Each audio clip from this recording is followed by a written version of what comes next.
What we're looking for with hardwood cuttings is a deciduous plant like this cornus. This is Cornus alba sibirica with the bright red stems. You can see when you look at it, it starts bright red and then gradually the colour gets dull.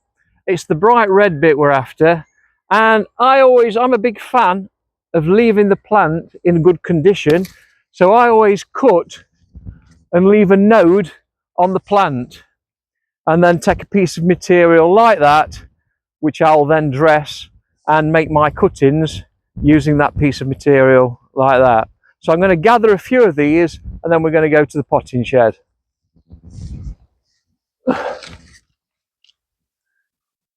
In the potting shed then, using the material that we've gathered, we're looking at the vibrant red growth. It wants to be about a pencil thickness, and we're going to trim just below a node there, and we're going to do an angled cut just above a node there. I'm just going to trim those little side shoots off, and you'll produce a cutting that looks something like that, with a node with a flat cut at the base and an angled cut just above a node at the top. Nodes are growing points on plants, and roots will therefore be generated from this end and top growth from that end. I'm going to make half a dozen of these using the material that we gathered earlier, and then I'll show you what happens next. I now have, as you can see, I've produced 1, 2, 3, 4, 5, 6, 7. I've produced 7 propagals with the slanting top and the flat base. I'm just having a look at the quality of them. That one, to be fair, is a little bit thin. Pencil thickness is what I'm aiming for, because the carbohydrate stored in the stem is what keeps the plant alive until it actually forms these roots. So really I want them a bit thicker than that. So I'm going to reject that one, and I'm going to use these 6 that I have here.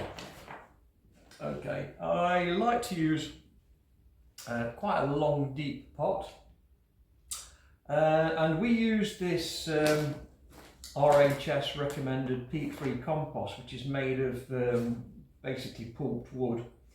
It is very open in structure, so I don't add grit to it, although it is normal practice to mix some grit in with your compost to ensure the drainage. We don't need to with this RHS compost, but don't be alarmed if there is grit on the bench during your assessment, and if there is grit on the bench, feel free to mix a little bit of grit in with the compost up to about 50-50, and that is normal practice, to be fair. I won't be doing that today.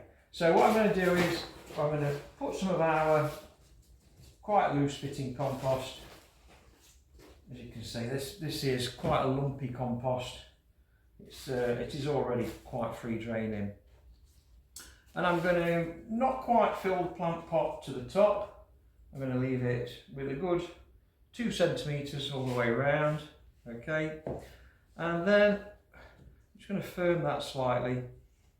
And then I'm going to push these around the edge quite a way in, just leaving probably a third of what I've taken